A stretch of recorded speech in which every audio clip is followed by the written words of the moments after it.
Hello everyone, my name is Jennifer. And I'm Steve. And this is Coloring Bliss. And today we're going to talk about one of our favorite things. That's why Steve's here. We're going to talk about paper. I love paper. I was thinking, do you remember when it seems like we were first married and like we would go to paper stores or office stores and just go around and look at paper? Yeah, you got me into paper. I think I liked paper, but you were like passionate about paper, and now I just... We'd like go around and they'd have like samples, you know? Yeah. And so, or even just buy single sheets. And I remember wishing so bad I had a project to do on that paper. Yeah. So we'd have all these random pieces of different kinds of paper with nothing to do on them. Yeah. But now we have stuff to do. Yeah, a whole business built on paper. So in this video, we're going to teach you how to read the end of those reams that you see in the stores so that you understand some of the terminology and you can make wise decisions when you're purchasing your paper.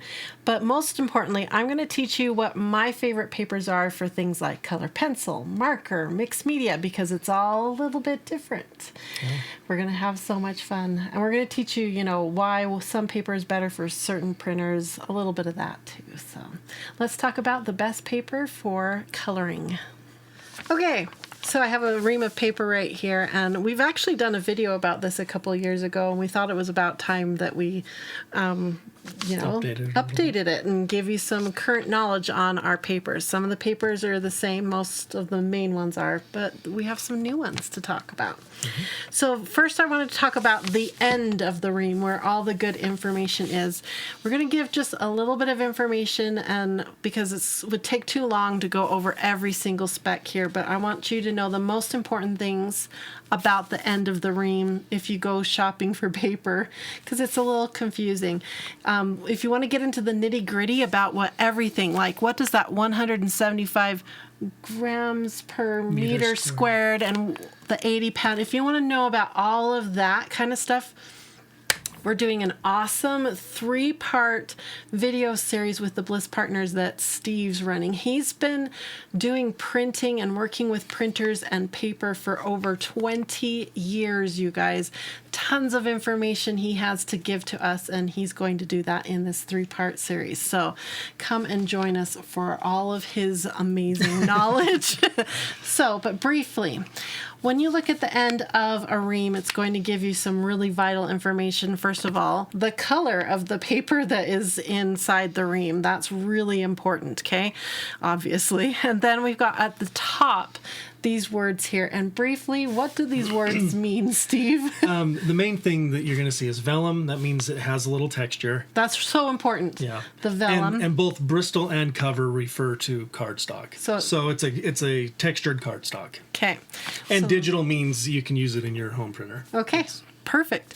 And then we've got size. That's really important because when you go to a big paper store, if you've ever gone to it, there's lots of different size papers, right? Okay, and then there's 250 sheets in this, and we've got a brand name. Okay, so this line right here where it says 80 pound, that's a really important line as they're shopping because they're going to see different poundages, right? Right. So and basically they line up with whether it's cover or text. If you see text, that means it's a thin piece of paper. Okay. Cover means it's a cardstock, 80 pound. Rather than getting all caught up in that, you have to know your printer specs to know, can it take 80 pound? These papers come in 80, 67, I think, or something. Usually it's 60, 80, and 100. Yeah. And we recommend you just get the biggest weight that your printer can take. Yeah, so check your printer. Again, that series that Steve's going to be making for us will go more in depth in how to find out about your printer specs and understand how to match the paper up with your printer. But that's what that means. So this is a very thick, this one here is referring to a very thick cardstock is what this is, with some texture, and it's white. Yeah.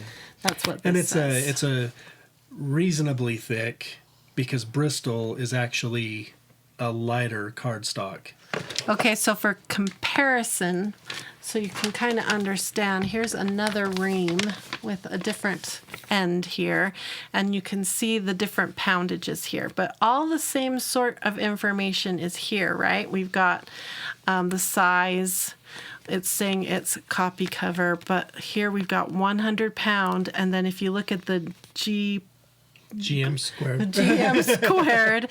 This one's 175 and this one's 271. So this paper is considerably thicker and heavier than this one. So that's, Steve always tells me to look at that number more than this one because it depends on other factors. So yeah. And I think when you look at the printer specs, isn't it that number they tell you? They do both. It just They do depends on the both? printer brand. Yeah. No wonder everyone gets confused and Oh, asks yeah. us so many questions. Yeah. Okay. And then over here we have another indicator that's kind of important. Tell them what this little indicator Yeah, is. some paper has a correct printing size. Most most don't. Most don't.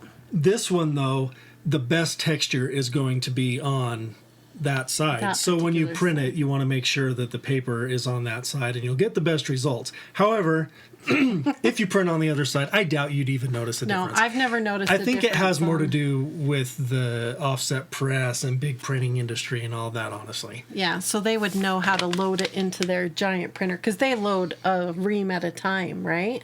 Or Some of those more, big, yeah. We stack like, you guys know. So that's briefly how to read the end of these reams. So now we're going to talk about which papers you should be purchasing for all your coloring fun. Okay, so we've talked about how to read the end of the ream and that you need to match the weight of the paper with the kind of printer that you have. So that's the first two most important things I think I wanted to get off to you before we talk about the fun things, and that's matching the right paper with the right art media tool, okay? Because we have lots of different tools that perform a lot of different ways, and there's the three big ones, right? There's color pencils, markers, and then just everything. Those are the three big situations that most of us run into for coloring. So let's talk color pencil first. Color pencils love a paper that has a little bit of tooth or texture to it, and we've already learned the paper terminology for a paper that has tooth or texture, and that is vellum. So this paper here that I have in my hand right here is actually the paper that we recommend here at Coloring Bliss as a fantastic, dependable, awesome paper for printing your coloring pages when you want to color with color pencil. It's marvelous. If you've never matched the right tool with the right paper, you are in for a treat. It's so awesome. So we're going to put links to all these papers that we're about to show you in the video description so that you can go and purchase a ream if you want to. So if you're not ready to commit to 250 sheets of this paper, we do sell this paper through Coloring Bliss's print shop. How do we sell it there, Steve? The colored pencil paper, marker paper, mixed media paper, we sell in what's called a combo pack. Okay, so those three type in one combo pack. Yeah, in one combo pack, and I think it's 50 sheets each. Okay, cool. And the reason we do that is just because to sell 50 sheets of that, we'd have to charge just as much as you could get it on Amazon for $250. For a ream, So, yeah. So you might as well get a ream at that point. But if you want to try all three of my favorite paper types, you can get that combo pack from us. Now we have other paper types as well. We have black paper, which we're going to show you, tan paper, and watercolor paper too. Can they get that from us? Yes, you can get it either individually, Okay. or you can get it in with color pencil, marker, mixed media, and watercolor. Okay. It's a combo In a pack. combo pack that way. Okay, so check out the links and you can come learn about all that too. Okay, so this is my favorite color pencil paper right here. We use it at 80 pound in our print shop, but we usually recommend, is it like a 67 pound or something like that? Yeah. I think I have it up there. Yep, 67 pound is a really good weight. If you buy a ream, look for the 67 pound for your home printer. It might run much smoother than the 80 pound, but that's up up to you and what your printer specs say. So this is the great color pencil paper. Let me show you what I like for marker paper. Here you go. Okay, the hammer mill is back. Now, I'm not the only artist that loves the hammer mill paper for marker paper. Marker paper is tricky. When you go to like Michael's or Hobby Lobby or an art store and you look for marker paper, you'll often run into this kind of paper, which is very thin and it's treated with something. It's kind of coated, almost like tissue paper. See, you can see my hand through it. It's a very different creature than what I like. Okay, and a lot of artists are like me too. What I prefer is a very, very thick, almost dense paper that I can do lots of layering, and it has a very smooth texture to it, so it protects the nibs of the markers. So when I was searching for my perfect marker paper, this is what I landed on, and it is beautiful. It even says on it, yeah, brightness 100%. It's beautiful paper. I love working with it. And this is the 100 pound, and it is thick. And if you don't have a printer that can handle it, it's not going to like this paper. So, yeah. And I think there's a lighter weight. Yeah, 60 and 80. Yeah, so you can get it lighter weight if you've got a printer that just doesn't like this kind of weight. So, awesome paper. Now, there are other brands out there, not just Hammermill. We've been recommended many times to try Nina, which I have tried. This is the Nina, and we've been, there's Nina that's both for marker paper and for color pencil paper that people have recommended. So there are good brands out there, not just Hammermill, that you can try. So if locally you can't get your hands on Hammermill, try a Nina or try whatever you can get. Again, look for smooth texture for markers, something with a bit of a vellum or a texture if you're doing color pencils, and then do the things that we've taught you for looking at the ends of the reams for the proper weight, and you'll be good to go. Now, mixed media is a little bit different. Yeah. Let me get those reams. This one took quite a bit of testing. This was hard. We went to our paper, we have a big paper store we went to, and I went in with handfuls of art supplies, markers, pencils, gel pens, all of it, and kind of planted myself in the paper store and had a great time testing tons of paper. And this is what we landed on as my favorite mixed media paper. I wanted one not too toothy, not too smooth, because I wanted it to be able to handle everything, right? And it needed to be a thick cardstock in case I throw water at it. So this is what we have here. This is also by International Paper, which is the same as the one for our color pencil. This one's called Accent Opaque Digital, and we get it in the 100 pound. That's what we printed on at the Coloring Bliss print shop.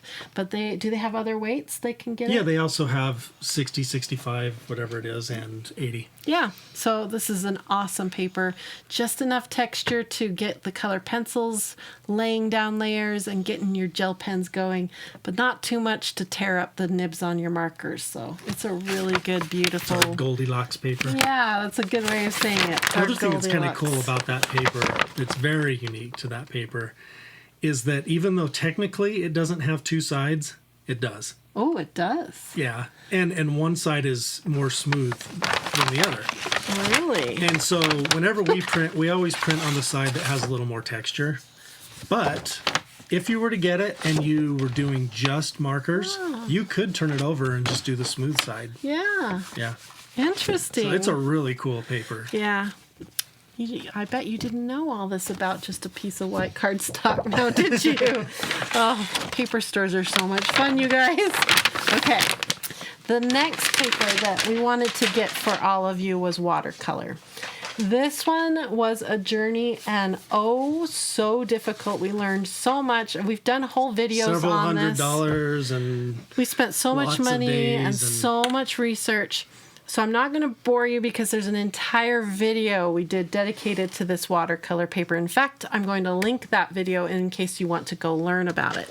Needless to say, watercolor paper, the problem we ran into was cost. It's so expensive to get a true watercolor paper that has the sizing. Sizing is a treatment that the watercolor paper people do so that the water stuff you put it on it, markers, all that stuff sort of floats on the surface of the paper, okay? Not all watercolor paper has sizing on it.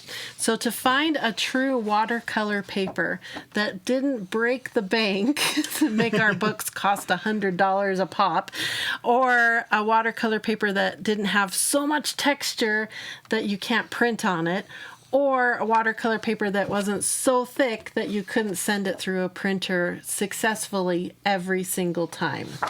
Those were the things we were looking for. We weren't too picky now, were we? What we finally found was Bienfeng. And B also is another good one. Yeah. So this watercolor paper is what we recommend, and we found it in a lightweight version. That's when everything changed, when we found the lightweight version right here. And it comes 90 pounds. You can also get it heavier. And first, all we could find were these pads, which come 9 by 12, which is not the right size for a printer. Printers take 8.5 by 11 around here. So we thought we were going to end up having to cut all these sheets down. It was a nightmare. Anyway, nope, we found a way. So we source huge sheets of this paper. We get it cut down by a professional so that they are cut beautifully and consistently so that they will, without fail, run through a printer. All these things we had to figure out, you guys, and now we have this beautiful true watercolor paper. Now, is it as bougie and fancy and perfect as like a Cotton Arches paper that is super thick with that amazing texture? No, it's not that bougie and fancy, but it's still an awesome watercolor paper that will do an amazing job for you with your watercolor markers. You can do so many things, which we've done on this channel, and I will be doing more so in the future. So it's got a bit of texture. I don't know if you can see that, but it's really good. And it does also have two sides to it. Right. One that's a little more textured than the other side. So yeah. So for you, what we would recommend is you can either buy a pad like this and cut it down and run it through your printer. That's one option. Or you can buy a stack of our paper that we've already had professionally cut down and run it through your printer. So those are your two options. There's lots of watercolor paper you can try, and you'll probably go through the same journey we did. Okay, so that's one of our specialty papers. Another specialty paper we have now is our black paper. Ooh. Black paper was so fun to shop for, you guys, because there's like brownish black and bluish black and some that are textured and some that are really smooth and shiny and some that have metallic in it, and oh, it was lots of fun, you guys. So this is what we ended up with, though, because I wanted a good sort of mixed media feeling, a little on the textured side, kind of black paper. So we ended up with this one. I'll show it to you right here. Black vellum, which we learned earlier in this video. Vellum means texture, so we know it has a bit of texture. It's got the word cover, so we know it's a cardstock. 8.5 by 11. There's 250 sheets. That's all the weights right there. And this one's by Mohawk. So that's who we ended up. We tested a lot of black paper, you guys, and this is the one that I fell in love with and works consistently and prints beautifully. The other one that we loved the color of, it's a Nina. Yeah. That Eclipse black. Oh, it's gorgeous black. Really. But it's so dark that you can't see the printer lines. We tried printing onto it, and we were like, you can't even see it to try to color on it. You can kind of see it. And plus, it didn't perform as well as this one either. For coloring on it. For coloring on it. Yeah. And I think it's because this is a vellum. Yeah, this one had better texture for grabbing onto all of our media. Okay, one more specialty paper, and that one's this one right here. And all I have here in my art studio is loose pieces. I don't have an actual ream. All the reams are back at the print shop. And this is our beautiful tan toned paper is what we're calling it. And I believe it's a Mohawk paper too. It's the same one as the black. It's just in craft, they call it, the color. They call it craft. I call it tan. But it's also the Mohawk. And it's a vellum, and it's beautiful. I love the textures in it because it does have sort of a craft paper with little flecks in it, and I've been loving coloring on it. It makes skin tones delicious, and oh, it's just so fun. If you've never colored on a toned paper, again, you're in for a treat. It's really fun to color on this kind of paper. It's so cool. So unfortunately, the last two papers that I showed you, the Mohawk brand, the black and the tan, is not available on Amazon. Steve was just telling me that. So if you want to get those two papers, we sell them through the Coloring Bliss print shop. You can get them from us. So come and try those out. So yeah, we've spent a lot of years dialing in exactly what kind of paper we like. We've put them through a lot of testing and a lot of abuse. They've been out as coloring books. Lots of people have used them, and yeah, they're tried and true, and we highly, highly recommend all these papers for you to try in your home, in your printer. And if you give them a try, I would love to hear, do you love these papers? Have you found a difference in your coloring when you match the right tool up with the correct paper? It was such an aha moment for me when I started doing that and realized that paper really does make a difference. It's a huge factor in our art. So I recommend you give it a try and see what kind of difference it makes in your coloring. Hopefully this information helps you and gets you on the right track with your coloring. Thank you for joining us. Thanks, Steve, for all your knowledge. You're welcome. I look forward to your printing tips in our 3-part series. I can't wait. We're going to make a big poster. He's going to teach me how to make a big poster. We're going to print it out and do all kinds of cool stuff. So join us for that workshop series. I hope you enjoyed Rosa's snoring in the background this whole time. She loves paper too. Just puts her right to sleep. Thanks again for joining us, and I hope you have a wonderful, colorful, blissful day. Bye-bye, everyone.